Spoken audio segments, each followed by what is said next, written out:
নিউজিল্যান্ডের ক্রাইস্টচার্চে দুটি মসজিদে সন্ত্রাসী হামলায় ৪৯ জনের প্রাণহানির ঘটনা ঘটেছে।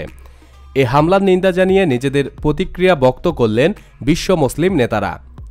এক টুইট বার্তায় এ হামলাকে ইসলামফোবিয়ার ফল অভিহিত করে পাকিস্তানের প্রধানমন্ত্রী ইমরান খান বলেছেন, নৃশংস এ হামলার মাধ্যমে এটাই প্রমাণিত হয়েছে যে সন্ত্রাসীদের কোনো ধর্ম নেই।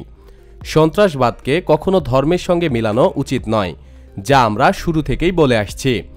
ইমরান খান আরও বলেন, ৯/১১-এর পর থেকে ইসলামফোবিয়ার যে বিস্তার ঘটেছে তার কারণে এতদিন যে কোনো সন্ত্রাসী কার্যক্রমের অপবাদ মুসলমানদের দেওয়া হয়েছে।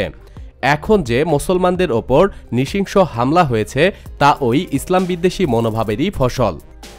এ ঘটনায় তীব্র নিন্দা জানিয়ে নিহত ও তাদের পরিবারের প্রতি সমবেদনাও জানান তিনি। হামলার কয়েক ঘণ্টা পরই এর কড়া নিন্দা জানিয়ে এ ঘটনাকে বর্ণবাদী ও ফাঁসিবাদী হামলা বলে অভিহিত করেন তুর্কি প্রেসিডেন্ট তাইয়ব এরদোগান। তিনি বলেন, এ হামলা প্রমাণ করে মুসলমানদের বিরুদ্ধে ঘৃণা ও ইসলামের বিরুদ্ধে শত্রুতা কোথায় গিয়ে ঠেকেছে। এর আগেও আমরা দেখেছি ইসলাম ভীতি কেমন বিকৃত ও খুনের মানসিকতার জন্ম দেয়। এ ধরনের মানসিকতার বিরুদ্ধে বিশ্বব্যাপী প্রতিরোধ গড়ে তোলা উচিত। এরদোগান বলেন, মুসলমানদের বিরুদ্ধে শত্রুতা অলসভাবে দেখছে বিশ্ব। এই মুসলমানদের যে ব্যক্তিগতভাবে হয়রানি করা হতো ক্রাইস্টচার্চের আল নূর মসজিদের হত্যাকাণ্ডের মাধ্যমে সীমান্ত ছড়িয়ে তা গণহত্যায় রূপ নিয়েছে।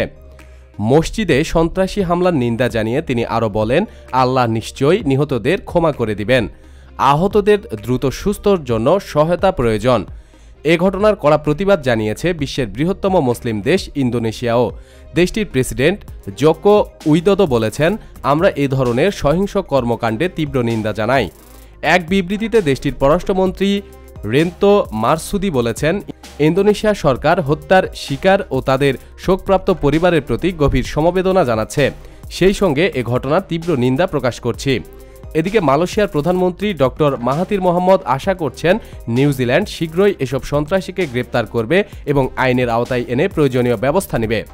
এছাড়াও এ ঘটনার আল জাজিরাকে দেওয়া এক সাক্ষাৎকারে মালয়েশিয়ার বৃহত্তম গণতান্ত্রিক দল ক্ষমতাসীন জোট পাতাকান হারাপানের নেতা খাতমানা নেতা আনোয়ার ইব্রাহিম বলেছেন, ক্রাইস্টচার্চ সন্ত্রাসী হামলায় ক্ষতবিক্ষত হয়েছে মালয়েশিয়াদের হৃদয়।